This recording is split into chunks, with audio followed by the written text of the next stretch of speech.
Yo. It's that Victory Talk podcast, where we talk about victory and you listen about victory.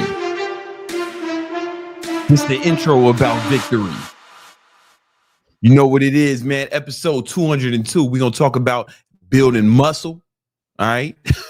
We're going to talk about getting money. You know what I'm saying? And we're going to talk about your mind. You know what I'm saying? Money, muscle, mindset. You know what it is. Let's get it.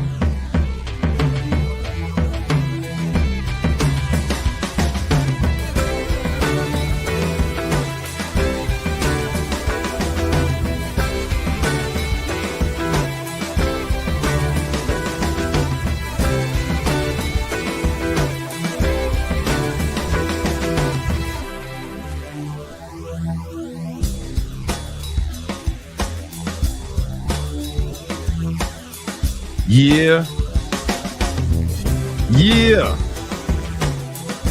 You know what it is. Another episode of that Victory Talk podcast. I am your host, Big Brandon Carter. Fresh off an appearance on the Fresh and Fit podcast last night. You know what I'm saying? Listen. One thing I learned from the Fresh and Fit podcast last night, and you know, this is something that's I forget, but it's reiterated every time I go on there, that we need to invest more in our public school system, because they had the chicks just said, you know, name 3 countries, and one to the first chick was like, nah, I can't do it. One of her countries was Asia. Another chick said 3 countries she was struggling, and she spit out Dubai. And I was like, oh, fuck, man. This is intense. It's intense, man. But you aren't stupid. How do I know that? Because you watching the Victory Talk podcast. You know what it is. I am your host, Big Brandon Carter. King Keto, BBC. You know what I said? You know, BBC is a double entendre, but it's still for Big Brandon Carter. And I had to start calling myself Big Brandon Carter when I first started YouTube like 15 years ago, because there was another motherfucker named Brandon Carter who was playing like D1 football, American football. If it was soccer, it wouldn't have been a big deal. But he was playing D1 American football. And when you search Brandon Carter, this white man showed up. But he ain't make it to the league, you know what I'm saying? So I just started saying Brandon Carter, but we still doing it. Big Brandon Carter, BBC, King Keto, the king of ketosis, Gymnasium Jesus, the Southside Savior. You know what I'm saying? And I'm joined by the best co-host in the fucking game. Best co-host. Thank you, man. Best podcast producer. Video editor. And my favorite Middle Eastern, let's go. You know what I'm saying? Thank you, super excited. You know what it is, man? Or Persian. Sounds safe. Yeah, it sounds safe, man. I knew this girl once, man. She was like, yo, where I'm from? I was like, what nationality? She said, I'm Persian. I'm like,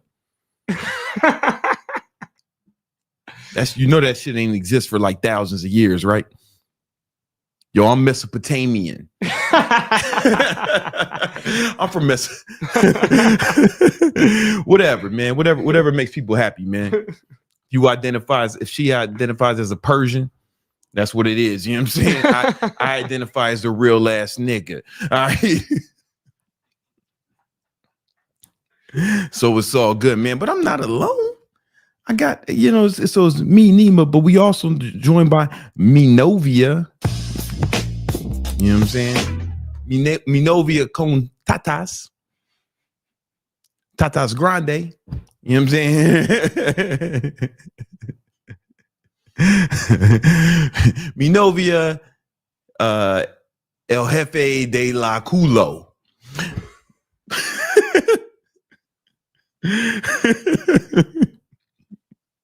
She's manning the super chats, you know what I'm saying? And she's gonna be reading all your super chats, and any motherfucking shit talking you do, she'll be the one who will kick you out. You know what I'm saying? Because you gotta have the ladies do the dirty work. It's kind of like how female lions do all the hunting. She gonna be hunting you. All right, in the comments. Little lioness. Hey, we got a sponsor for this episode, but unlike most podcasts, our sponsors are not gay. You know what I'm saying? It's not, yeah, or racist. It ain't gonna be no fucking mattresses, fucking electronic technological mattresses. It ain't gonna be no motherfucking green drinks, fucking salt drinks, me undies, Tommy John underwear. None of that shit, man. This shit is self-sponsored, man. The sponsor is a new program I got. I'm sponsoring the podcast. Real nigga sponsors. You know what I'm saying? And this episode is sponsored by our new program, the Fitness Fame Framework. All right. So this is the program to show you how to grow your online fitness personal brand, how you can grow your online following. I never put this out just for people who are in the fitness industry. If you are a personal trainer or influencer, or you want to be one, right? This is what you need, right? The Fitness Fame Framework. It is only $47. I know, $47, man. Whoa. Because a lot of personal trainers are poor. I used to be one of you broke ass motherfuckers, man. You know what I'm saying? But the key to really getting out of poverty for me was growing my social media. That's the first step. So this is all about how to grow your social media, what to post online, what platforms to post on, the best, how to edit your videos so they get the most views and reach. You know what I'm saying? How they start going viral. Okay. What's the best time to post, when you should post, how often you should post, right? How to edit your content. This shit is in depth. You know what I'm saying? And then you're going to talk about how you can get clients from it a little bit. That's not the main part. The main part is how to grow your brand, right? Really how to grow your brand, right? Fitness Fame Framework. It's only $47. The link is in the description. The price is going to go up soon. But one thing I want to show you, this a part of this, man. Hold on. Not yet. Don't show it to him yet. Don't show it to you yet, Nima. Don't let him have it yet. We're going to wait. So the way that I struggle, people ask me, how do you put out so much content? How you come up with ideas for content? Right? Well, I'm glad you asked. Because what I do is it's right. So I made this Notion template. It's Notion template, right? You can show it, right? Yeah. So I put my ideas in here, right? Ideas, and then I can go in here and do the scripts, right? And then I say what kind of hook they are, because there's different kind of hooks. You won't know that till you go through the program, what that means. Oh, this shit is not working. Oh, here we go. All right, we good, right? What kind of video style? I go over in the course what kind of video styles there are. There's different kind of video styles. I have them all in here. Different kind of video styles, right? Different kind of video structures, right? Voiceover, talking head, walking head, interviews, text only, demonstrations from YouTube videos. Then how extreme it is, that's something you learn in the course, right? And then what the CTA is, a call to action. But then because I'm posting to multiple platforms, I have like the status, right? So I can, so first of all, it's like the script. Is it scripted yet? Okay, these are scripted, right? These are filmed. Some are filmed, some are in progress. Some are edited. Which ones are edited? Which ones are done? Which ones are still in progress, right? Boom. And then if I posted them, is it posted to Instagram? Is it posted to YouTube? Is it posted to TikTok? And then I have, due dates and shit, right? And this is what I keep. We do something similar with our long form too, but this is for like the short form content. Here's the thing: you could, short, right? When you get the fitness fame framework, right? If you want that template, remember the fitness fame framework is a one-time payment of $47, and it's an in-depth. It's hours of me breaking down how to make content and go viral online, grow your following, right? If you want that template, then just click this link right here. Boom, I'll take it, and then that adds it to your order. All right. It gets only $47, man. It won't be there for long. All right. So go ahead, click the link in the description. All right. That's the sponsor for this episode, Fitness Fame Framework. Right. And if you want more information about it, there's a video on the page that really breaks down exactly what's in the program. I don't want to spend too much time on it in this on this shit. All right. Our next sponsor is another product that I'm coming out with called Thought Repellent. Right. Fresh asked me to bring this to Fresh and Fit last night, but I said no, because you won't be able to have a show, nigga, if I bring this. Because what this does is this repels thoughts, sluts, hoes, skanks, skeezers, and scallywags. But good women, right? It doesn't affect them. It only affects the DNA of thoughts and sluts and whores and skanks. You get what I'm saying? Like if you spray some roach spray on yourself, you'd be fine. But like an insect would die and or cower away. That's what happens it's like thought repellent. So if I would have brought this to Fresh and Fit last night, they wouldn't have had a show. My girl would have been the only motherfucker in there, the only chick in there. And anyway, because my girl was with me. She wasn't on the show, but she just went, for moral support, and what's that shit called? Mate guarding. And I think that's what Dr. David Buss called it, right? But anyway, this is a real product. We're not going to have it out by summer, right? Sorry. The reason we're not going to have it because we didn't get enough super chats. So all your super chats are going to go towards development of Thought Repellent. All right, right. Our goal is to have this out by the back to school season, right? Because a lot of you guys are going to go back to school, or maybe your children are going to go back to school. You want to spray them with that Thought Repellent. Right? I sprayed, my son is 7, man. I spray him with Thought Repellent before that's part of his routine. He's got to spray this shit on before he goes to school. I don't need no little thoughts trying to get him off his grind, trying to ruin his shit. All right. So all your super chats go to a development Thought Repellent. I think some heroes have already contributed to the fund. Let's go.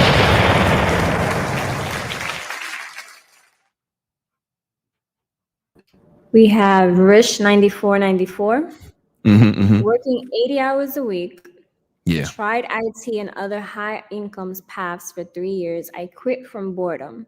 I don't enjoy any path I've tried, but still want to win. How would you decide what to go all in on? You know what, man?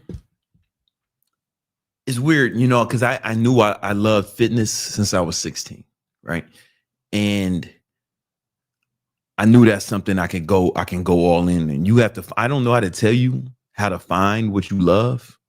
You know what I'm saying? Because I don't fucking know you, man. Like I don't even, I don't mean that in no disrespectful way. Like I don't even know your name. That look like the name you got on here. That look like the name you YouTube user, right? I don't know nothing about you, right? So I can't tell you what you should love, but you got to find that thing and then find a way to make money. Find examples of people who are making money off of that and go all in. Within reason, right? Because if you love gooning or some shit, as far as I know, only hot girls can make money gooning. You know what I'm saying? They ain't paying dues. You may be a hot girl, though. I don't know. You know what I'm saying? If you a hot girl and you love gooning, then that's what I would do. Follow your heart. If you listen, they say if you work hard, if you love what you do, you never have to work a day in your life. That's what I would do as a hot girl. I would just goon.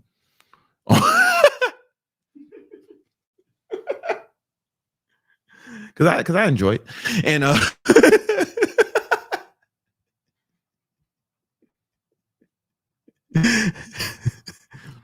So, okay. Let's get focused. You got to find what you want to do, man. And here's the thing, man. Do you want to succeed? Now you also got to think, do you want to succeed more? Do you want to be entertained? Right?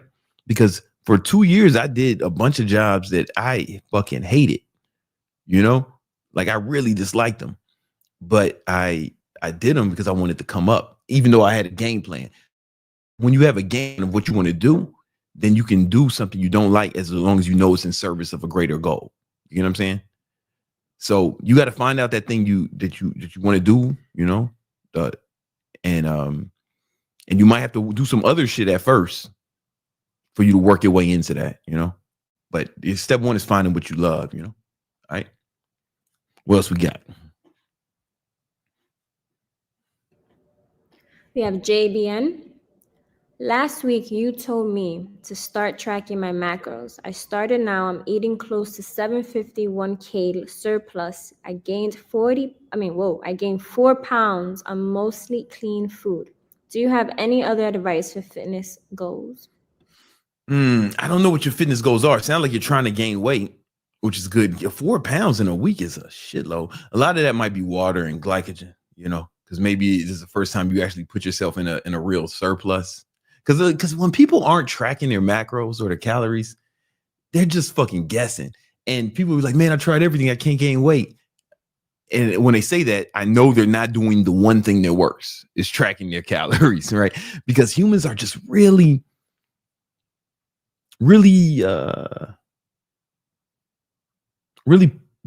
bad at estimating how many calories they're eating, just eating intuitively, right? If intuitively worked, you'd already be hitting your fucking fitness goals, right? That shit don't work. If you're not slacking, you tracking, right? So I'm glad you're back on point. So you probably gained a lot of glycogen the first time you're in a surplus. So that's going to slow down. If you're trying to gain weight, then this is the best episode for you to watch, because later I'm going to talk about some building muscle. I'm going to do a whole segment on building muscle. All right. What else we got, man? But shout out to you, man. Keep it up. We have Rashad with $20 for thought repellent. # you unk. Yo, shout out to you, Rashad. Let's get it, man.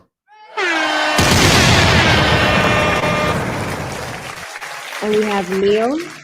Yo, BBC, I call you OG because it sounds cooler, but to me, you're big bro. Hey, man. Hey, thank you, man. Appreciate that. Let's go. I think, here's the thing. I think there is hold on, man. A hood nigga put out a guide to this, because I know we've been debating if I'm OG or Unk. I'm 42, right? So hold on.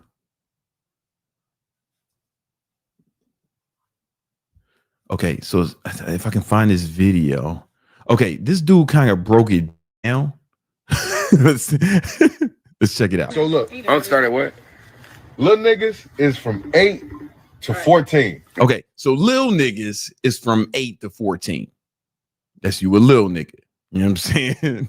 Okay. Them the little niggas. YNs. No, little niggas. Let them go, huh? YNs is from 15 to 25. Okay, 15 to 25, you a YN, young nigga. You know what I'm saying? 15 to 25, according to this gentleman. Those are YNs. 26 to 35, 34, that's big bro. 26 to 34, that's big bro. Which is wild. All right. 36 to 44, that's Unk them. That's Unk in them. You know what I'm saying? 36 to 44. So according to him, I'm Unk. All right. 45 to 55, that's OG now. That's OG. Now, when you start getting into the 60s and 70s, respect your elders, folks. They're the elders, right? You know what I'm saying? So according to this gentleman, I'm Unk. Now, I don't know who the fuck died and made him in charge, right? I don't know this nigga like that, right? But we'll decide we'll let the victimators decide. Hey, you know what else I want to do? Leave a comment. Let us know, man. Unc. Yeah, I think according to this gentleman, I'm Unc. You know? All right. Hey man, let's talk about being more productive. Let Unc show you how to get more productive so you can start making some of this money. You know, let's talk about it.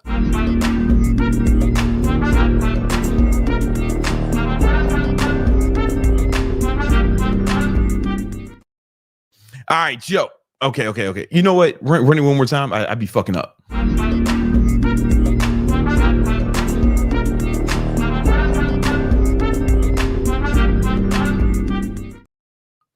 It's time to get productive so you can start making some money. Stop being a lazy ass bitch nigga and finally start getting paid, right? Start accomplishing your goals, achieving your dreams. But in order to do that, you're going to need to be more productive. Now, I'm going to break down some of the extreme things you can do to be productive. This is definitely going to be one of some nerd says, oh man, nobody can do that. No one has time for that, right? They're going to clip it and react to it and say it's too much. And if anybody says that shit in the comments, oh, that's too much. Shame those people mercilessly. Shame them. They will never be successful. All right. This shit is going to be extreme. It's over the top. Now I know a little something about productivity because I've used the tactics I'm going to show you to create several multi-8-figure businesses. Bring myself out of poverty from the black ghetto of the South Side Chicago to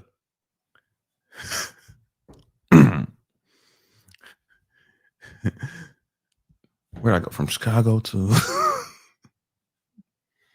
trying to think of something clever because when we make this another video from the South Side of Chicago to what you see now, multi-millionaire, top of the, penthouse condo, Miami, overlooking the Atlantic Ocean,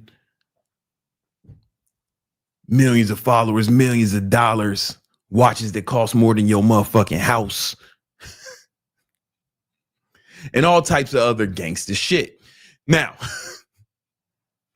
let's get right into the habits that you need to be super productive. Because if you can become more productive, you can get more done in less time, right? And if one of your goals is to get rich, this is how you get rich faster. This is how you get rich quicker, by actually being more productive, right? And this is all going to be real shit that I've done, that I've also helped other people do, right? Other people who I've helped build $1 million businesses, okay?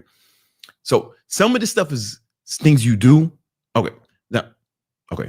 Before we get in, the first thing we need to focus on is the biology. First thing we need to focus on is your biology, because to be productive, you have to use your body, right? Anything you want to accomplish, your body is going to accomplish these things. So we need to make sure that our body is running in tip-top shape, kind of like a well-oiled machine, right? And one thing you can do to be more productive, so you can have more energy, is stabilize your glucose levels. It's very important. So you might be saying, what is glucose and why the fuck do I need to stabilize this shit? Well, because when you eat mostly, when you're on the traditional American diet, you eat carbohydrates, and those carbohydrates convert into glucose or glycogen. When your blood glucose levels go above 110,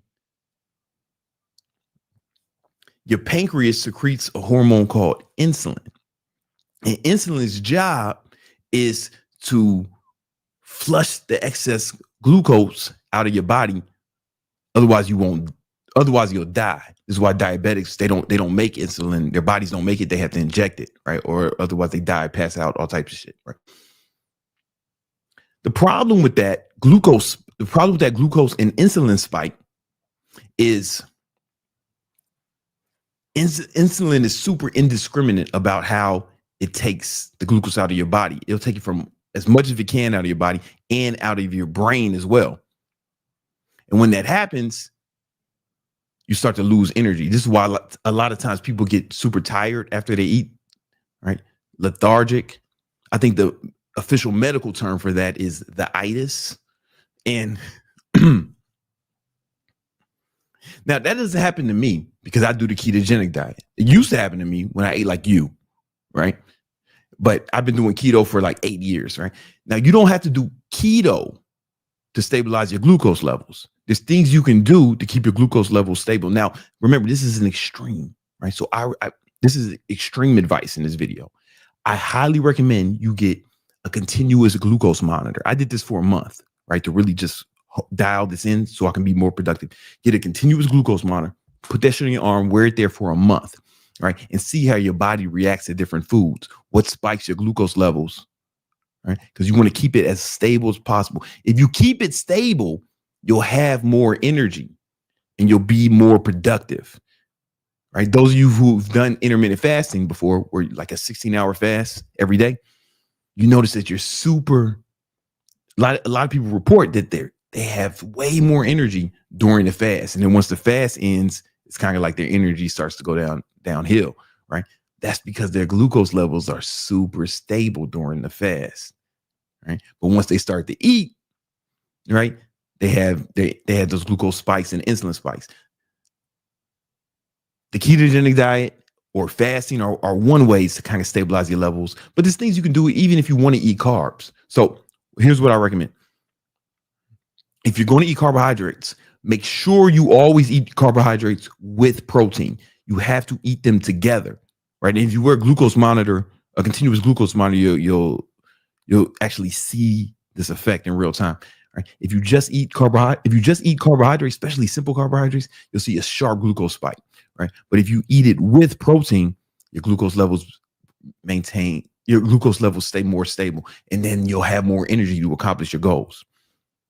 Another thing you can do is go for 10-15-minute walk after you eat, right? This allows your body to use up that extra glucose fast after you eat, right? Another thing you can do is eat more like green vegetables, right? And especially if you start with green vegetables, fibrous vegetables like salad, broccoli, spinach, kale, all that shit, right? If you eat that before you eat the carbohydrates and your other foods, then what happens is the fiber will minimize the glucose effect. The fiber will minimize the glucose spike. These are a few things you can do to stabilize your glucose levels. If you do that, I promise you'll have so much more energy. And I used to do intermittent fast. I did it for like 5 years in a row.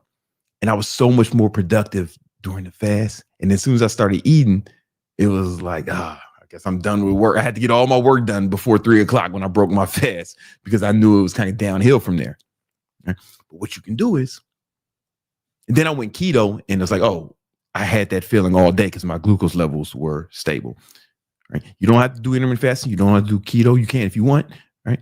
But at least follow that advice to keep your glucose levels more stable, right? And stay away from like sugar, candy, because you're an adult. You're not a fucking child. Candy, snacks, cake, that shit is for women and children anyway, right? And according to my YouTube analytics, there's no women or children watching this shit. So you motherfuckers shouldn't be eating no goddamn candy anyway. All right. Now, there's other biological things we're going to focus on later in this video, right? And one of the things we're going to talk about is sleep and how to improve your sleep and maximize it. But I'm going to say that to the end of the video, right? Because the next thing you need to do to be more productive is to plan out every hour of every day in your calendar, right? So I started doing this back when I had like 4 different jobs. It was during the recession of 2008. I couldn't get a good job, even though I went to college. My father had just killed himself. I had to take care of the whole family, record unemployment. And I couldn't just sit around crying, being poor, right? Crying over my dead daddy being poor in the hood, right? So I said, I'm going to outwork it, right? So I started working like 80 hours a week. I would wake up early, train people in the morning, shower at the gym, boom. Go to the product store, work security at the product store. After work at the product store, I work for I work for a moving company, right? That was 5 days a week. And on the weekends, I woke up early and train people in the morning, and then manage the restaurant in Queens. And this was 80 hours a week, 5 days. This is 80 hours a week for like 2 years. You know what I'm saying? Like a lot of work.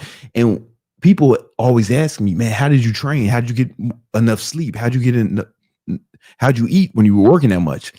And I was like, motherfucker, I still work that hard. I still work over 80 hours a week now. And I don't neglect my family. I don't neglect my health. I don't neglect my sleep, right? But I'm able to get all this shit done because I plan out every hour of the day. I plan out every hour of every day in my calendar. And this, if you get one thing from this video, let it be this, right? Because here's my calendar now. Right? Even right now, I'm planning out every hour of every day. Because once you start to do this, then you are able to weaponize time. You're able to weaponize time, and you get way more done every day. I promise you, do this for 1 week. Plan out every hour of every day in your calendar. Google, and I use Google Calendar, right? That's the only one I use.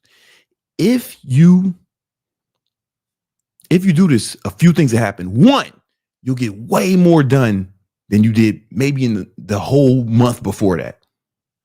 Because people have no idea how much time they're wasting until they plan out every hour of every day in their calendar, right? They're shocked at how much time they're wasting and how much more they get done, right? The next thing that will happen is most of your bad habits will go away without you even trying, right? If you plan out every hour of every day and you're trying to get rid of some bad habits, you're not going to put bad habits in your calendar, right? You're not going to put smoking weed, getting high, and gooning in your calendar, right? You won't have time to goon. Unless you like are so weird that you put gooning in your calendar.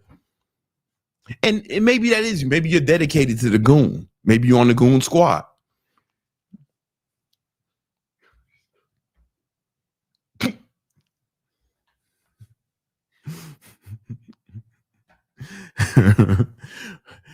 I'd advise against that.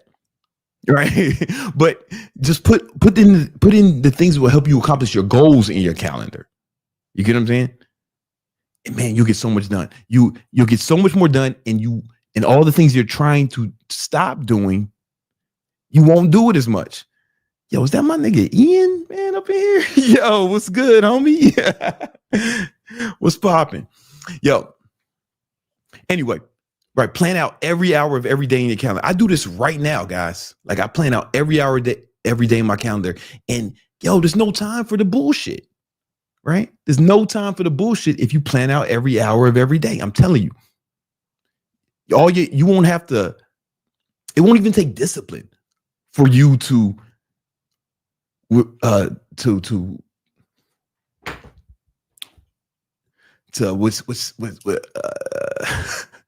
guys, I'm on like 4 hours of sleep, right? It won't even take discipline for you to abstain from these things you're trying to quit, right? Because they're just not in your calendar. You crowd it out, right? It's kind of like when someone's trying to fix their diet and they want to stop eating candy, cake, and all other fucking bullshit, right? Man, I just had them eating more good food, and then they're full. They're so full that they don't even need that other shit. You know what I'm saying? You feel me? All right. So plan out every hour, every day in your calendar, and you'll be shocked at how much more you accomplish. All right. Next thing we're going to talk about, we're going to bring it back to biology, is there's a few supplements you can take that'll increase your productivity exponentially. One of them, my favorite supplement, is caffeine. I take about 1,000 grams of caffeine. I take about 1,000 milligrams of caffeine per day. Now, you don't want to start with that, right? You want to work your way up there. You know, I've been abusing caffeine since I was like 16 years old, since the 90s, the motherfucking Clinton administration. I was listening to DMX first album, man. And I would eat like 400 milligrams of caffeine, you know, listening to It's Dark as Hell is Hot. You know what I'm saying? You know, that'll make you stop, drop, shut them down, open up shop. You know what I'm talking about? Now, I'm not saying you got to take as much caffeine as me. Don't worry about it. It's very difficult to overdose on caffeine. The lethal dose of caffeine is 10,000 milligrams or 10 grams, right? So I take like 10% of the lethal dose. You know what I'm saying? All right. So what you want to do is, but caffeine is a proven performance enhancing. Caffeine improves performance so much that if you take too much caffeine in the Olympics, you get disqualified. That's how you know it works. That's how you know it works. When they want to restrict how much you take. You and me, we ain't in the real Olympics. We in the money-making Olympics. And ain't no referees. You get what I'm saying? We can take as much as we want. Caffeine, I'm telling you, caffeine, it is a cheat code. It is a fucking cheat code, right? It improves cognitive ability. There's tons of studies. My editors will put this on the screen. There's tons of studies that show that caffeine improves cognitive abilities. Right? So now you move better, you got more energy, and you're thinking faster, thinking better. It's a fantastic supplement, right? The next supplement that I recommend to increase productivity is nicotine. This is going to be a controversial one, right? Anybody, before you start talking shit about me recommending nicotine for productivity, there's tons of studies showing that nicotine is a nootropic, meaning it improves cognitive abilities, right? Now, nicotine itself is not really bad. It's smoking is bad. Inhaling smoke into your lungs that kills people, not the drug nicotine, right? But it dramatically improves cognitive abilities. Right? And, you know, I was afraid to say this shit publicly. I knew it because I read the studies, right? But, you know, my favorite white science man, Andrew Huberman, did a whole episode about the benefits of nicotine. So check with him. I know, you know, sometimes people don't believe what I say until a white man says it, right? So this is white science man approved. All right.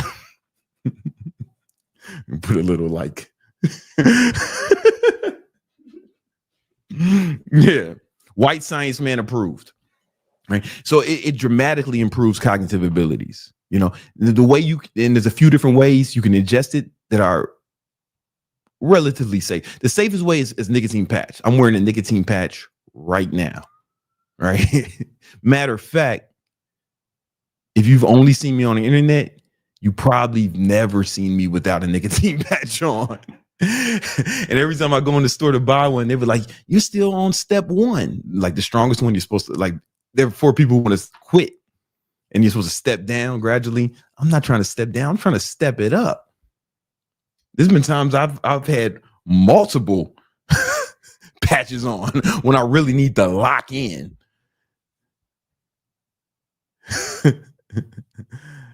There's another white man that y'all believe all the time is Alex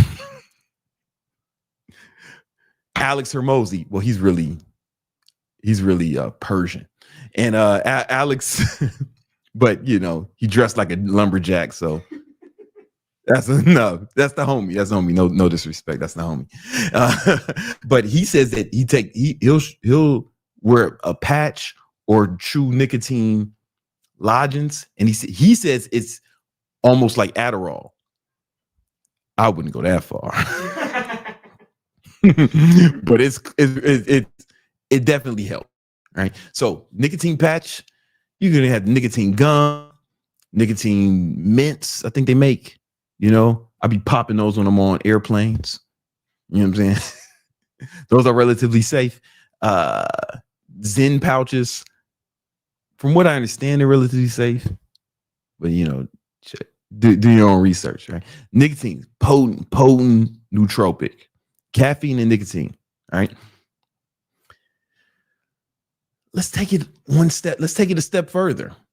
This is a supplement that I recommend a lot for fat loss, but it also helps with productivity. This is Bronc-Aid. No, I'm sorry. This is ephedra. All right. Ephedra. I learned about this in high school because every fat burner I had in high school, and we're talking about when I was in high school, it was the 90s. It was hammer time. You know what I'm saying? It was hammer time. And I would take these fat burning pills before class, right? And I would be fucking locked in, zoned in class. That's how I got the 3.8 GPA. I was locked in. I would take these fat burning pills. It was this shit called Rip Fuel, right? And it had ephedra in it. Ephedra is mostly a fat loss / appetite suppressor, right? But I just noticed, man, I really zoned in when I took ephedra, right? Really helped me stay focused. I'm talking about peak state shit, really locked in. Right now, they made it illegal to put in bodybuilding supplements in America. You can just go in the store in London and buy that shit anywhere, right? But you can still get ephedra in the United States. You just have to go to the pharmacist. You don't need a prescription, but you got to go to the pharmacist and ask for something called Bronc-Aid. Bronc-Aid. And Bronc-Aid is an asthma medication, but the main ingredient is ephedra, right? You're going to have to give them your ID so they make sure you're not breaking bad. You ain't going. I don't know if you can turn Bronc-Aid into meth. Well, maybe you're gonna ask ChatGPT, or you can use Claude because it's Pride Month. And if you can turn ephedra into meth, I see why meth is so appealing. I get it because it's that shit. So I'm on that stack when I really need to zone in. Caffeine, nicotine patch, and an ephedra. So I'll take like 300 milligrams of caffeine, maybe like in a pre-workout form. I like to take it in pre-workout form because I kind of like some of the other ingredients in pre-workout that make my face tingle a little bit, making your eyeballs twitch a little bit, the back of my eyeballs start twitching. So I know it's working. Your ears start to tingle a little like, it's go time. So I'll take that, a Bronc-Aid while wearing a nicotine patch, and I'm ready to lock in. I'm ready to lock the fuck in. All right. It really helps. Now, I'm hesitant to recommend this.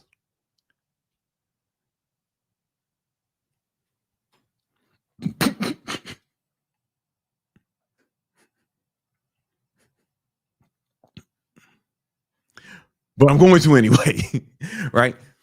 The holy grail of productivity is Adderall, right? If you have a prescription and you've talked to your physician and you qualify to take Adderall, there is nothing that will help you be more productive than Adderall. However, when I first took Adderall, I had to be very careful. I realized I had to be very careful because whatever you're doing before you take Adderall, you're going to be doing that thing for the next, 5 to 7 hours. So I remember once I took some Adderall. I was like, oh, let me clean up before I get to work. I fucking deep cleaned the whole fucking crib and got no work done. I couldn't, though. I fucking scrubbed shit that I never scrubbed. I cleaned the crib like a motherfucking Jamaican lady.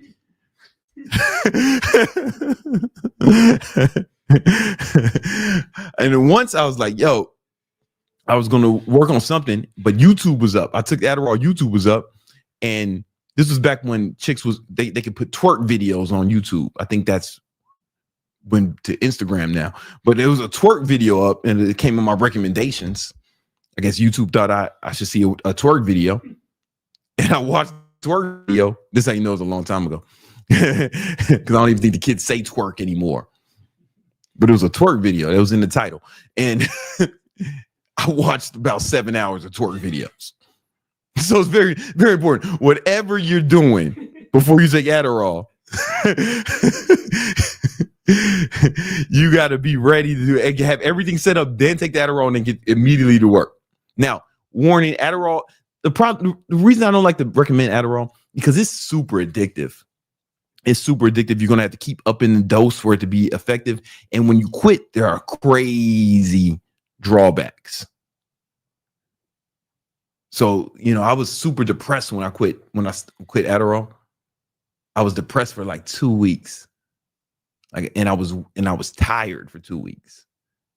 But luckily I knew that was a side effect. So, just be careful with that, take that into account. Now, and I lost a lot of weight because it really fucks up your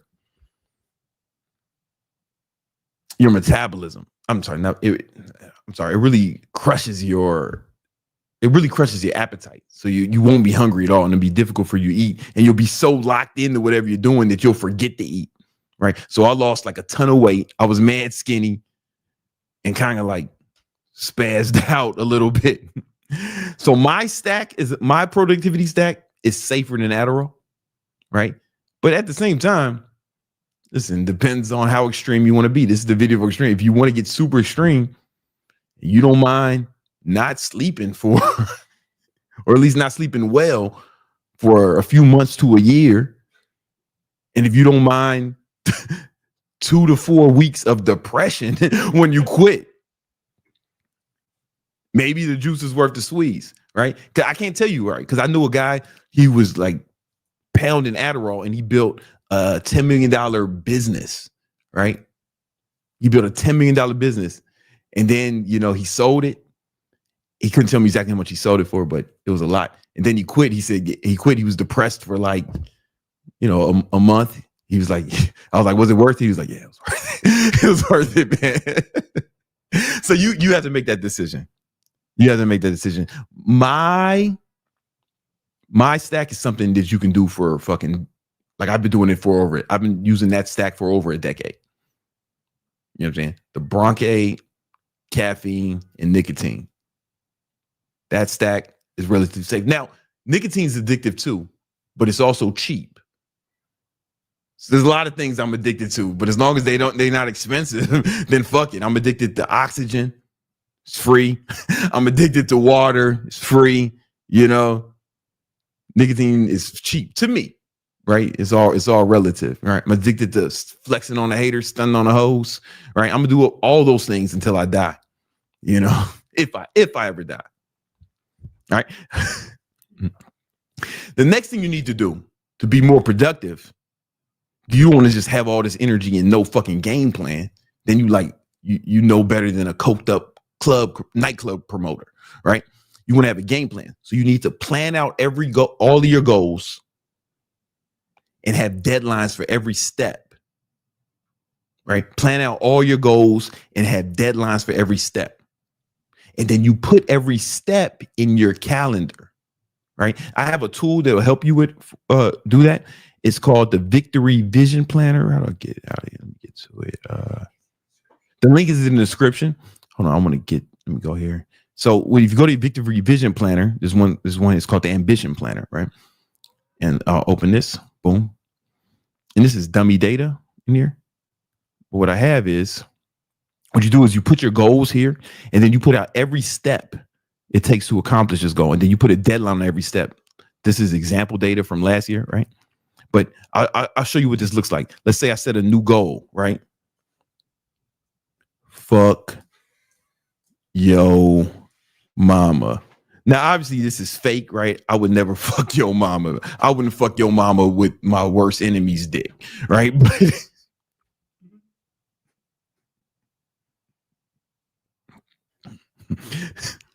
But here, so fuck your mom. What would the steps be to fuck your mom? All right. So I probably gotta find find her IG, right? Boom. Find her IG. Boom. Then I probably have to, you know what I'm saying, slide in that hoe's DM. In that hoe's DM. All right. Boom. Then I have to set up date. Date with hoe.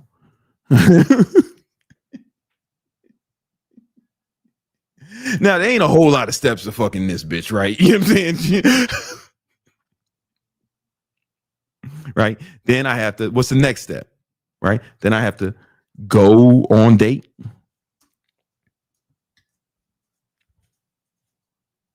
Date with that hoe. And then, you know, and then smash that hoe. All right, cool. All right, now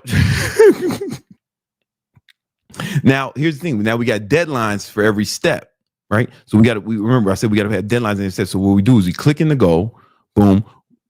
All right, status not started, right? When we have this done, well, this is something we probably need to do this by tomorrow. You know what I'm saying? Probably need to do this by tomorrow. Oh, all right. Slide in the DM. Probably do that tomorrow as well.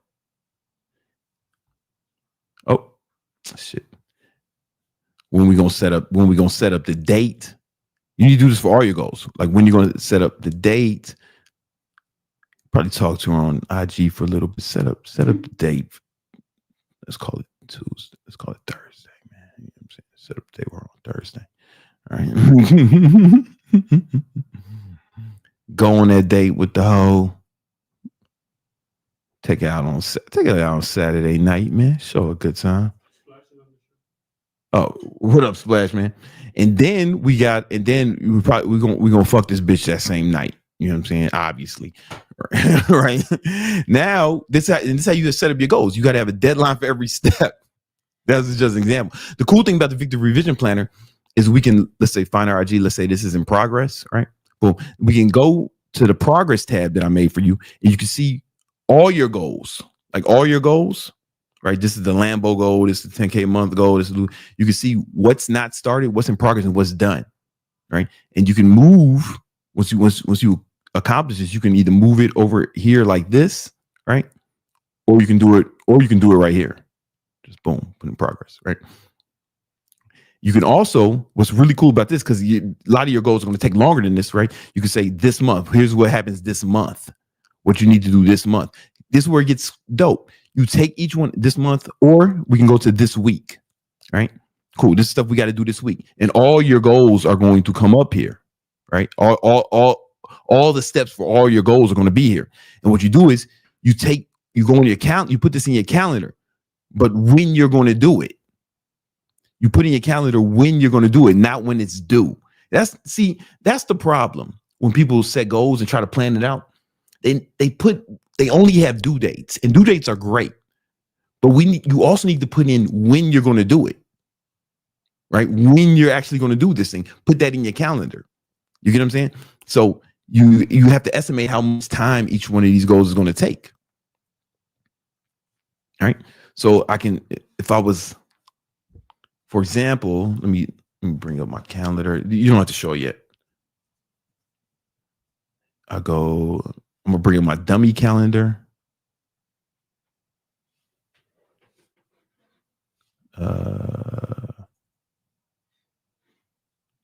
Okay, so this is my dummy calendar.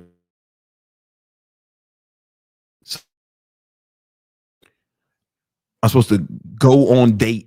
Okay, no, okay. I'm supposed to slide in her DM tomorrow. All right, so now I go to my account. Let me copy this. Copy. And then I go to my calendar. Remember, I'm supposed to do it tomorrow. Let's say this is my dummy calendar. So let's say it was full. Oh, yeah. I go on my dummy calendar, right? Okay, when I'm gonna do this shit? All right, man. I guess I would see when I had time because I'd have all my other goals in here. I'm like, okay, around noon, I can slide in her DM. You know what I'm saying? Boom. How long is that gonna take? I don't know. Let's give myself 30 minutes. Right? I'm efficient. You get what I'm saying? Then when am I gonna go on a date with her? Oh, also you can click into the goal and you can put your notes in here, things that have to do with the step of your goal, right? And let's say I'm supposed to go on date with her. So when am I going to go on a date with her? I'm supposed to do it on June 14th, right? So I would look at my calendar, see when I had time. This is dummy data, right? So I ain't gonna make this shit my whole night, right? So we can go at 6. Put it right here. Boom. Give it a few hours, you know. I'll be back by 10. You know what I'm saying? Right. So you put when you're gonna do it in count. You do this with all your goals, right? All right. So this is a Notion template, the Vision Victory Plan. I was being a little silly with the goal, right? But you can do that with any of your goals. And you want to put it in here. And this is free. The link's in the description. All right. Okay. But this is extreme. You want to plan out all your goals and put deadlines for each step, and then put in your calendar when you're going to do these goals, when you're going to do each step. Is very important. All right. All right. And also, because of the Victory Vision Plan, the way it's set up with the progress, you can start tracking your progress. So studies show that when people track their progress frequently, they are significantly more likely to accomplish. All right. The next thing you need to do to be more productive is start meditating. So I've been meditating over 15 years now. I meditate twice a day, and both sessions are 15 minutes. Right. And one of the reasons this is so helpful is because there was a study done by Harvard University that showed that after just 8 weeks of meditation, the part of your brain called the amygdala starts to shrink. And that's the part of your brain that controls your fight or flight response, right? Fear, anxiety, all that shit that makes you a spaz. That part of your brain actually starts to shrink. And there's another study that showed that the part of your brain that's responsible for logic, your neocortex, starts to become more dense after just 8 weeks of meditation, right? So now we're changing our brain, right? We're changing our brain in a way that makes us more logical and less reactive emotional. You get what I'm saying? Because it's not just a biological thing as far as productivity. It's not just planning. It's not just biology. It's also the state you're in. Like if you're panicking shit, it's difficult to be productive. It's difficult to have productivity when your mind is not right. Right. But if your mind is calmer, then you could just go accomplish the goal, start knocking it out like a robot or a machine. Right. But if you are spazzing, panicking, you'll be fucking shit up and you'll have some anxiety and you actually use more energy. Like being anxious, having anxiety, being scared, your heart rate starts to go up and you actually waste energy being scared. But if you've been meditating, right, just 8 weeks of meditation changes your brain. You'll be calmer in general. Right. And one thing you need to understand is some people say, man, I meditated today and I ain't feel no different. It doesn't work like that. Like meditation, I want you to think about it like exercise for your brain, right? Doing the meditating once or even like 2 days in a row is not going to do anything, right? The studies show it takes at least 8 weeks for you to start seeing the progress. It's kind of like lifting weights, right? You're not going to see progress this week. You probably won't even see progress next week, right? It takes a while for the muscle to grow, right? Think about it like exercise for your brain, where meditation changes your brain, but it has to be done frequently over a significant amount of time. But once it happens, you'll be way calmer and it'll be way easier for you to accomplish your goals because you're less of a fucking spaz. And being a spaz is exhausting, right? Being a fucking spaz takes energy. Like your heart rate is higher. Your stress hormones, cortisol are higher, right? And that's exhausting on your central nervous system, right? But if you're calmer, then you know It's less taxing on your central nervous system and your brain, right? And you can use that energy to accomplish your goals. Right? It's very important. All right. Next thing you're going to do to make you more productive is to not multitask. It sounds counterintuitive, right? But multitasking actually causes you to be less productive. So here's a study that shows that task switching leads to 40% loss in productivity. It's a study. You can read this shit on your own time. I just put it up here so I know what I'm talking about, but you can read the shit on your own time, right? If you're switching tasks, what happens is once you start doing something, it takes a little bit of time for your brain to acclimate to this new thing that you're doing, right? And then once you start to acclimate to it, you start to get in the zone, right? And it starts to become easier, right? But if you have to keep multitasking, you're not doing two things at once. You're switching from one thing rapidly. So you never really acclimate to either one of them. Right? This study says it's a 40% loss in productivity, right? When you switch tasks, because multitasking is really task switching. You're not doing two things at once. You know what I'm saying? So, and here's another study to show task switching leads to more mistakes. So you're gonna fuck shit up more. You're gonna fuck shit up more if you are doing multiple things at once. So what do you do instead? You want to dive into one thing and do it till it's done, right? So you're not getting by you want to lock in, zone in way faster. There's a way more depth on that, right?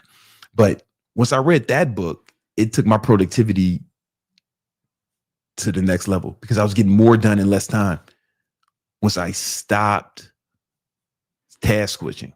All right.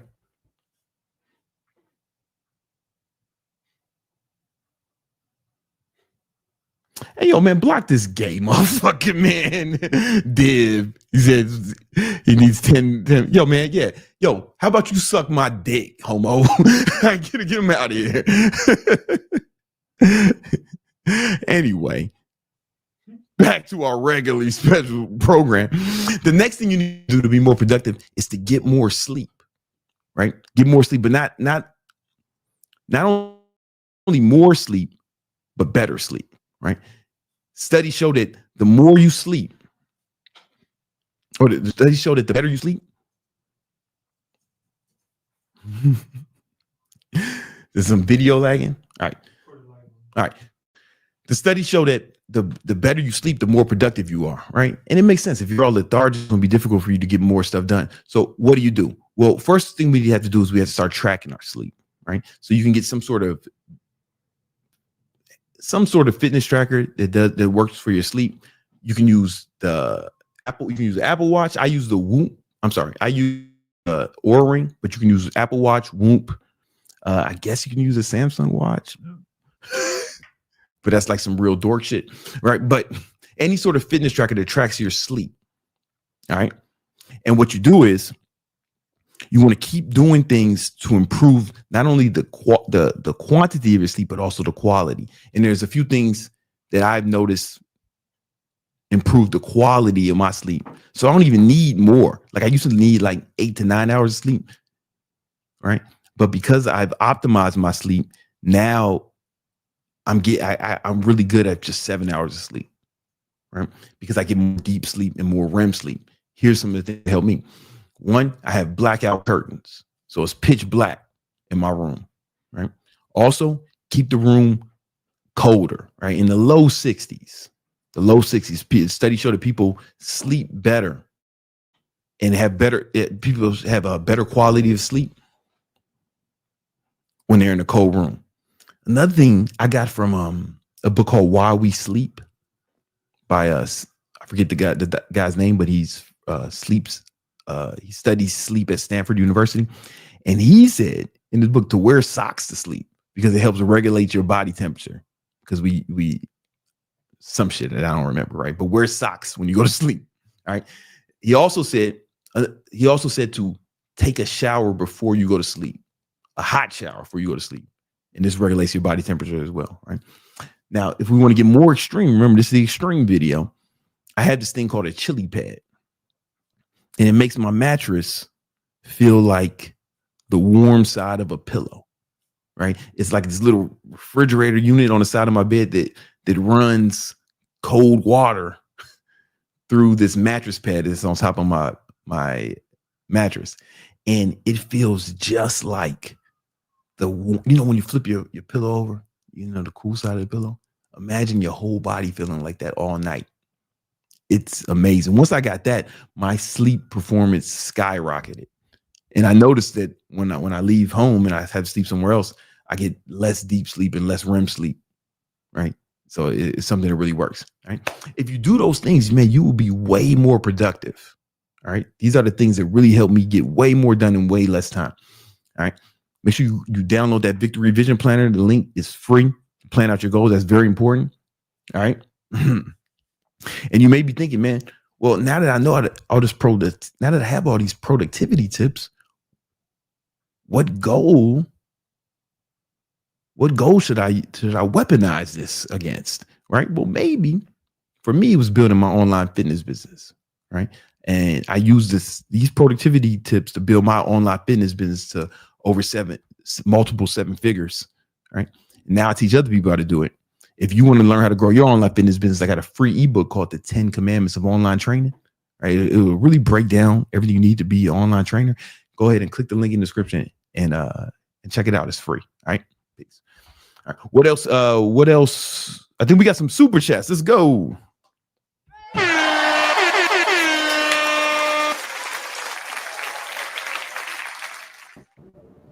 We have Mob 722. Real talk, BBC. I was working 7 days a week for a whole year, like you said, and saved up $100K. But hey, man, then I got a girlfriend. That's what's up. Wait, I'm sorry. What did you say? But then I got a girlfriend and completely fell off. Any advice?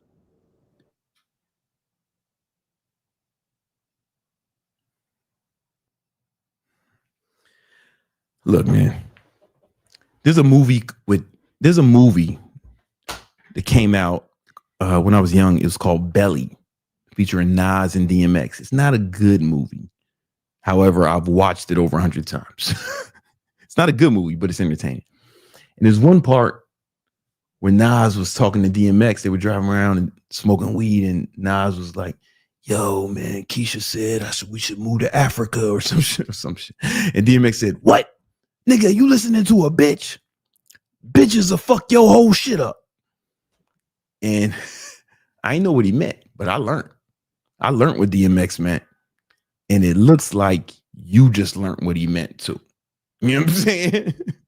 It looks like you just it's a lesson, man. Bitches will fuck your whole shit up. That happened to you. Listen, brother. You hustling backwards if you chasing a chick. Stupid. Chase the money. They come with the shit. You know what I'm saying? Get back on your grind.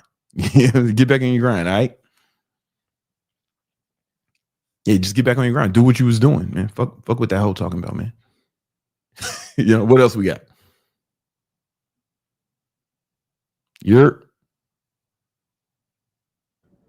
We have NKS432.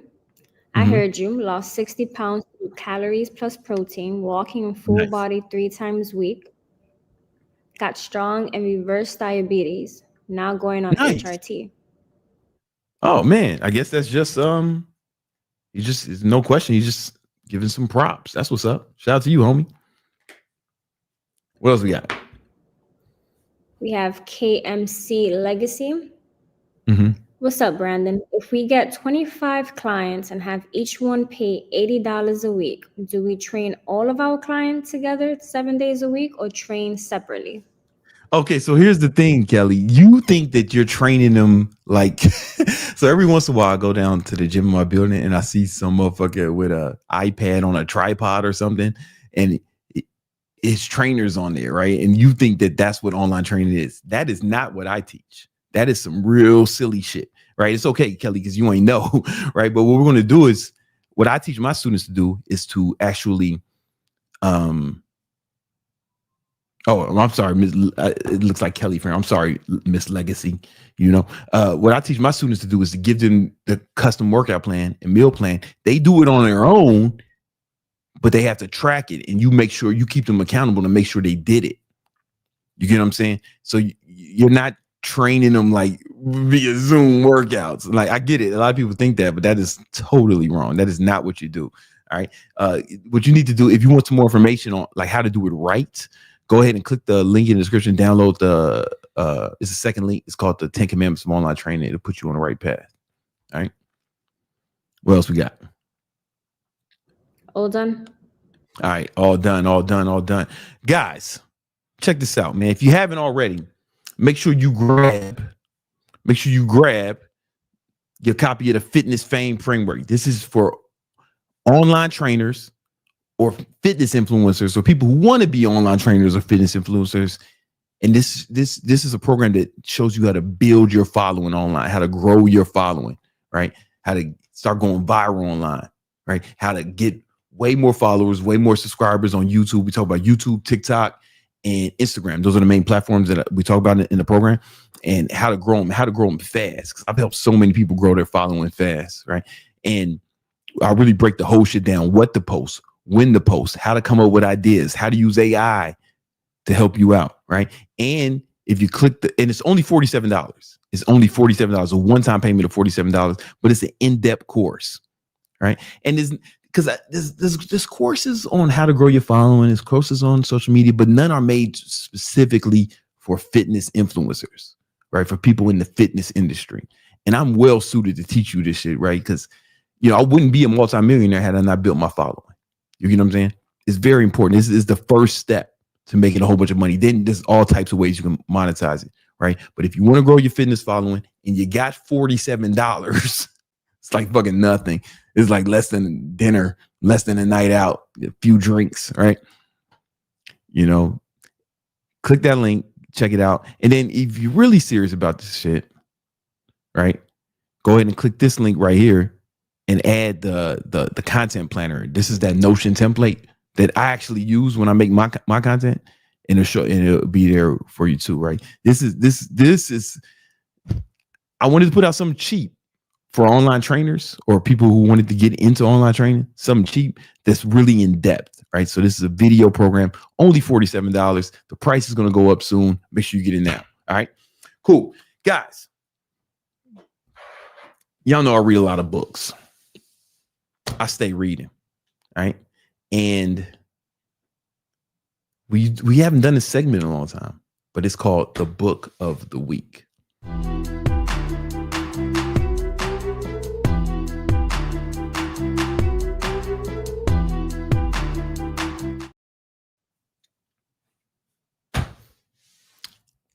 In 2020, when we were all on lockdown, I decided I wanted to learn a new skill, and that skill was trading. All right, both swing trading and day trading, right? And I am the only person I know who was a profitable day trader in their first year.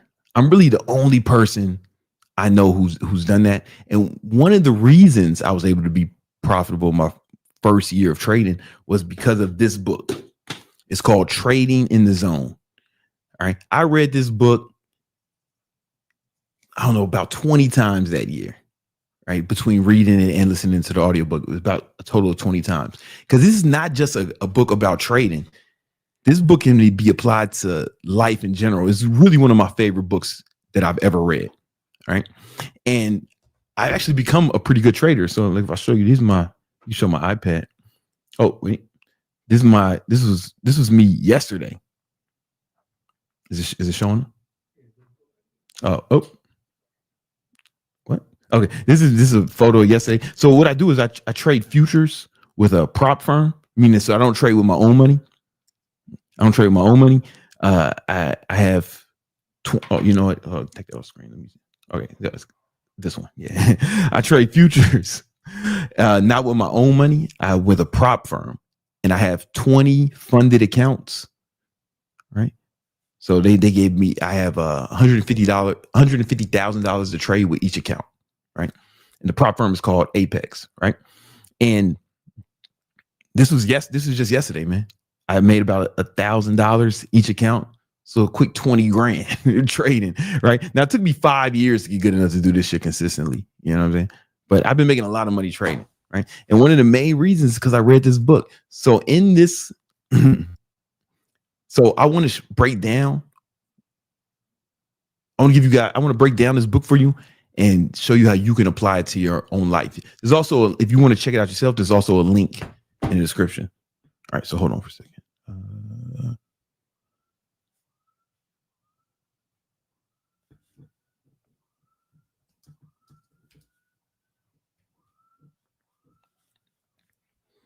Oh, wait a second. Oh, I'm not plugged in. All right, whatever. Sorry, give me a second. Guys, I'm off like an hour of sleep, man. I apologize. We'll be right here. Okay.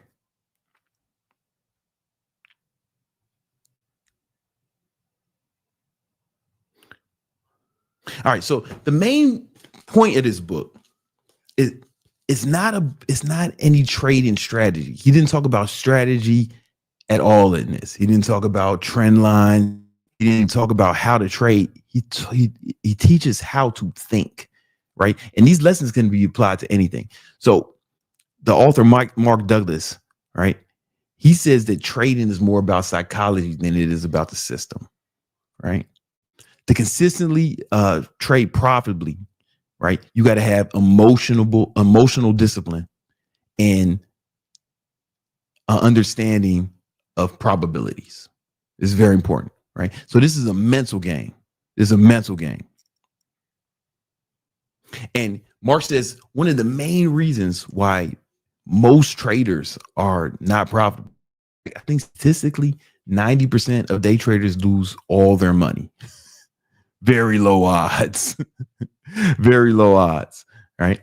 It's because they can't handle the psychological pressures and uncertainty, right? So emotions like fear, right? Fear of being wrong or fear of missing out affect your ability to execute whatever strategy you have, right? Or what's worse is overconfidence.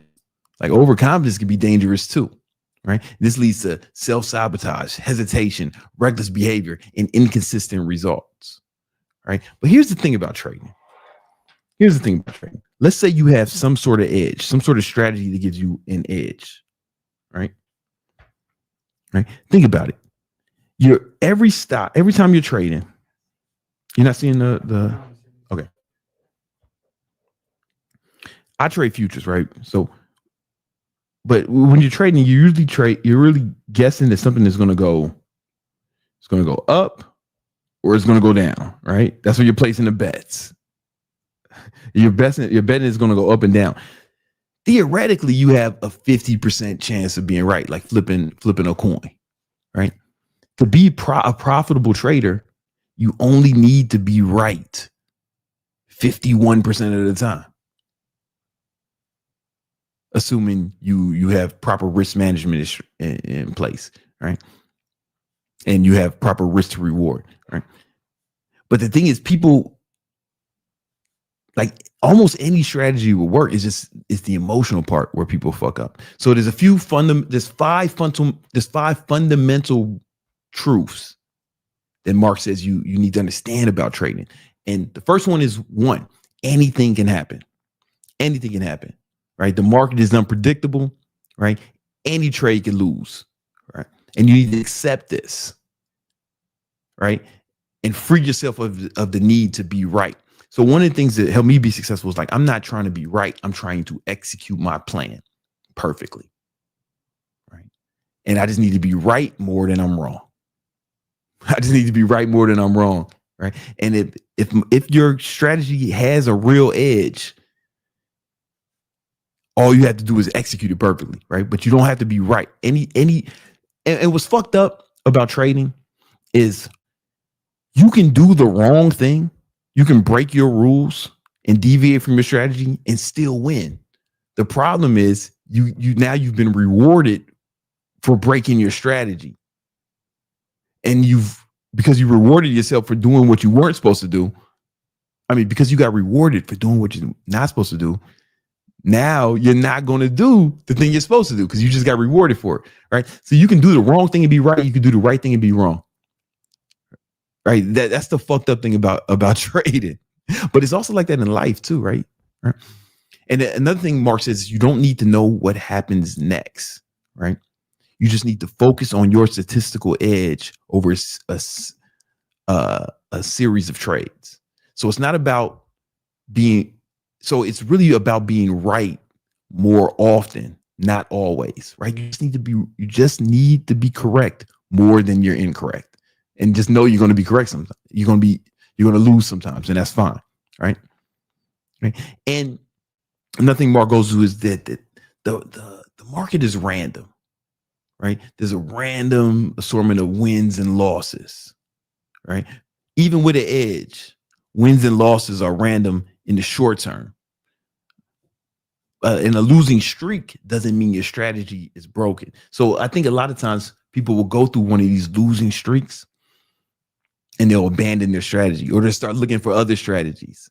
For me, I've been sticking with the same strategy the whole 5 years. So people will tell me other strategies. Oh, this is working for me. This is working for me. It's like, yo, I believe you, but I'm not trying to learn your shit. And I'm not trying to practice your shit. Because the homie Bruce Lee said, I'm not scared of the man who's mastered 10,000 kicks. I'm scared of the man who practiced one kick 10,000 times or some shit like that, right? Close enough. So I just practice one strategy over and over again. And when I say practice, this is another reason why I was profitable my first year is I did over 200 hours of simulated trading in that time before I put any money on, right? So I went through the wins and losses and all that stuff unemotionally, right? And I really mastered my strategy and executed it. You get what I'm saying? And I'll give you some more tips on how I became profitable my first year, right? Towards the end of this video. All right.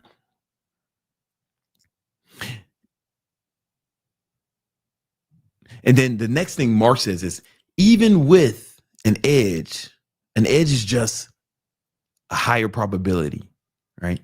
It's a slight statistical advantage, but it's not a guarantee for any single trade.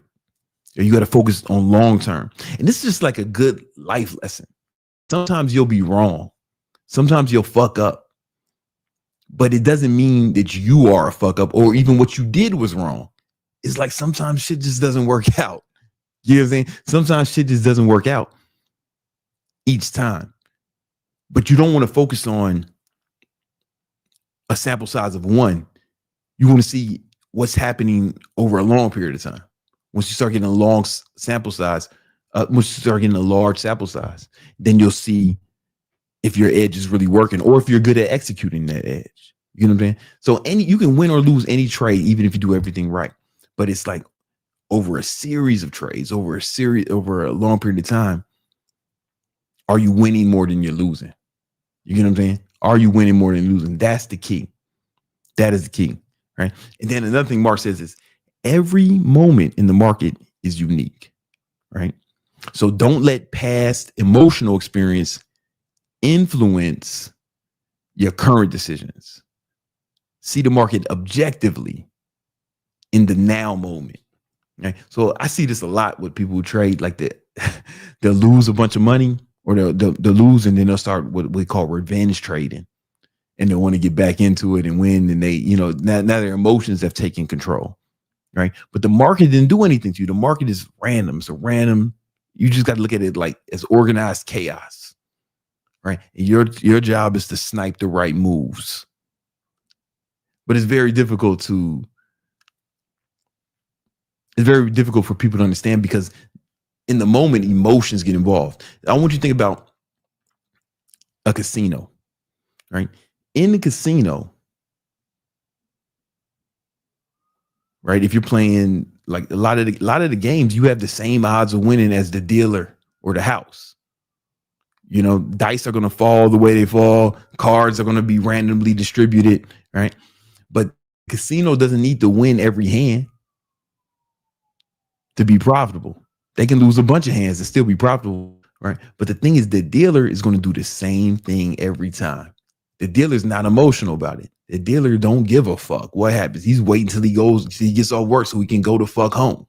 You know what I'm saying? But the players are emotional, so they're doing emotional shit. You get what I'm saying? And that's why the house wins all the time. Now there's some games where there's baked in advantages for the house, but there's a lot of games where there's not, where there's actually not. Especially like a game like craps. That's where you get like the best odds, right? You know, in fact, you can bet against the motherfucker rolling the dice. You can be on the side. You can actually be on the side of the goddamn casino if you wanted to. Right? That doesn't mean you'll win, right? Because the motherfuckers at the casino is acting unemotionally every time. Does that make sense? Right? Now you have to be able to act as unemotionally as possible. We'll talk about that later in this, right? Right. So here's the key concepts. Some of the key concepts are thinking probabilities, accept the risk. This is one thing that really stuck with me in this book. He said, accept the risk. So when you make a trade, you have to think about how much you're going to risk. All right. How much you're willing to lose. And you can do this with your stop loss and shit. How much are you willing to lose on this trade? Right. And then really accept the risk. And what he means by accept the risk is if you've really accepted it, then you're not emotional about it. Or like, yeah, I know I'll lose $100. I'm capable of losing $100 here. Do you really accept it? Because if you're all emotional and antsy and you're like anybody's if you're tripping, you didn't really accept that risk. Like, and on a deep level, you didn't accept that you could really lose that money. You put that bet on hoping you didn't lose the money. What Mark talks about in the book is put it down like, hey man, that money's gone. That money's gone. Might win, I might lose, you know? And it was just he articulated better than me. I really recommend you read the book, but that's very important. That's very important. Accept the risk, right? Another thing Mark points out is to actually take responsibility for your own results, whether it's good or bad, right? He says, never blame external factors, right? Never blame external. The market did this. The market didn't do nothing. No, you homie. You know what I'm saying? This was you, right? All you can control is your performance. That's just a real life lesson, right? You can never control other people. You can never control outside circumstances. You can only control your performance, right? And you got to take responsibility for your performance and understand that you can do everything right and still not get the outcome you wanted. But the key for success in trading and in life is to get more positive outcomes than negative ones. And if you're going to take a risk, if you can't really accept the risk, then don't take it. Don't take it. You know what I'm saying? Right. And the main thing I really got from this book is it's important to control your emotional state. Control your emotional state. This is very important. It's probably the most important thing in trading, right? Is to be as calm as possible. So a few of the things that helped me become profitable my first year was, one, I did 200 hours of practice on my strategy before I put any money down, right? You know, you downloading historical data and going through like just days and days and days, right? I'm telling you, 200 hours, right? Because if you look at something, I think I have something called I don't know how to bring it up, right? But you know, Malcolm Gladwell in his book Outliers, he said you need 10,000 hours to be an expert. So 10,000 hours makes you not an expert, but like world class, one of the best in the world at something. But most of us don't need to be the best in the world at something to be profitable or to make money, right? I think 100 hours makes you good at something. If any of you ever played an instrument, you know, if you practice an hour a day for 90 days, you'll be like, okay, not great, but okay, right? But the more hours you get, 1,000 makes you like really good. 1,000 hours makes you really good. Now I have like over 1,000 hours of actual trading, winning and losing, right? But that 200 hours, it made me like, okay, I'm good, I'm decent, I'm proficient. You get what I'm saying? Of trading. But if you start that with your own money, man, before that, this is why people lose their money, right? Nothing to help me is I've been meditating twice a day, 2 15-minute sessions a day for like 15 years, right? And there's a study done by Harvard University. I talked about this before, but there's a study done by Harvard University that after just 8 weeks of meditation, the part of your brain called the amygdala starts to shrink. And that's where the fight or flight, fear and shit comes from. Your brain produces those chemicals, those neurochemicals that cause those emotions. And that's where they're produced, in the amygdala. And if that part of your brain starts to shrink, it starts to atrophy, right? So I'm just calmer than the average motherfucker in general.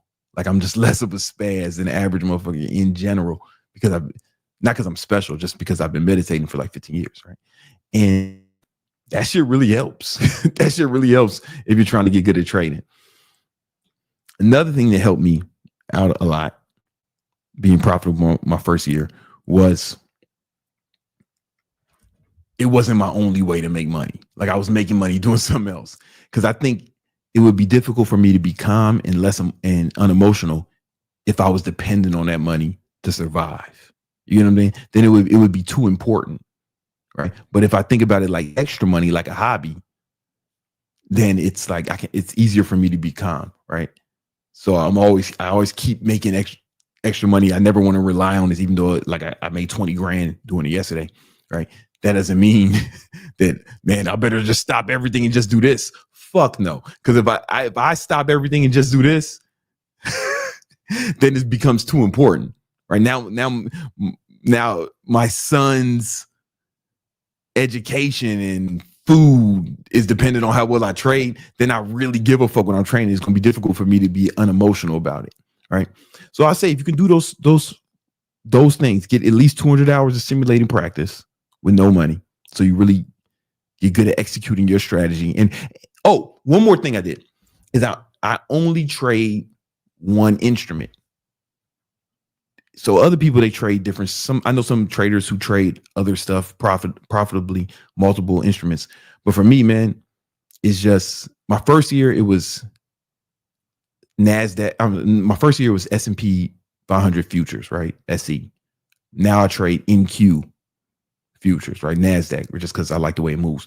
But when you trade the same instrument over and over, you get hours of practice on the same one, you kind of start to understand how it moves. You get a feeling for it, right? Because different instruments move different ways. Like if I started trading a different stock or a different future or start doing just options or something, they move differently, right? You don't know those cadences, right? It's kind of like when you have sex with someone over and over again, you guys start to learn each other's bodies. And a lot of times the sex becomes a lot better because you understand each other better, right? It's the same thing with trading the same instrument over and over again. You start to understand it, you start to feel it better. That doesn't mean it won't do anything crazy. That doesn't mean anything can happen. You gotta be ready for anything at any moment, right? But trading the same instrument over and over again really helps. So I would say that get 200 hours of practice on the same instrument, right? Focus on one strategy. Don't try to fucking learn different strategies. Don't try to learn a bunch of different tactics because there's infinite amounts of strategies. Focus on one strategy and get 200 hours on one strategy, one instrument, right? Bruce Lee, he wasn't scared of the motherfucker who mastered who practiced 10,000 kicks. He's scared of the motherfucker who practiced the same kick 10,000 times, right? Practice the same kick 10,000 times, kicking the same person. Right? The same instrument, right? The same move on the same instrument. Look for it, right? All the time. Another thing is really start meditating, man. Because the best strategy won't work if you're too emotional. And just meditating makes you more even killed emotionally, And those would be my main advice. And read this book, man. This book is not even just about trading. Like you can substitute the word trading for anything in this book. I mean, it's just good advice. It's just a fantastic, one of my favorite books, not just on trading, but just books in general. And I've read like a few thousand books on business and personal development. All right. Check it out. Links in the description. What else we got? I think we got a super chat.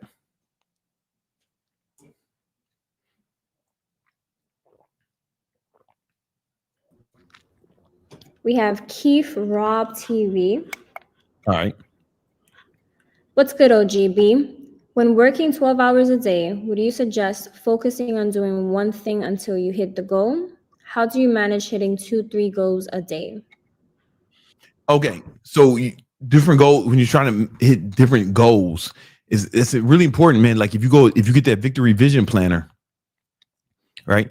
You put out all the plans for all your goals and every step and deadlines for each step.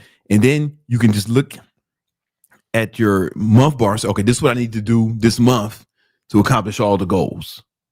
You know what I'm saying? Then you can even break it down to this week. This is what I need to do this week to keep me on path to accomplishing all the goals.